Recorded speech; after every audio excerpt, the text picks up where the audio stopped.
Telugu Desam party వచ్చే వరకు వెనుకబడిన వర్గాలకు న్యాయం జరగలేదు. ఈ రాష్ట్రంలో నేను గర్వంగా చెప్పగలుగుతున్నా, వెనుకబడిన వర్గాలకు న్యాయం చేసిన ఏకైక పార్టీ, చేస్తున్న ఏకైక పార్టీ తెలుగుదేశం పార్టీ. ఇదొక చరిత్ర.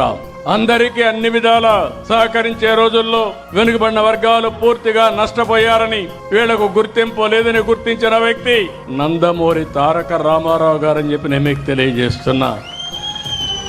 అక్కడి నుంచి ఉద్యోగాల్లో 33% రిజర్వేషన్లు పెట్టాం. అదే మాదిరిగా ఏవైతే స్థానిక సంస్థల్లో 33% రిజర్వేషన్లు పెట్టాం. ప్రత్యేకమైన కార్యక్రమాలకు బీసీలు తీసుకొచ్చాం.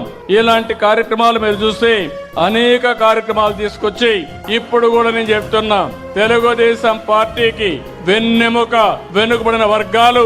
అలాంటి వెన్నెముక అయినటువంటి వెనుకబడిన వర్గాల్ని పూర్తిగా ఆదరించే బాధ్యత తెలుగుదేశం ప్రభుత్వానిది, పార్టీది.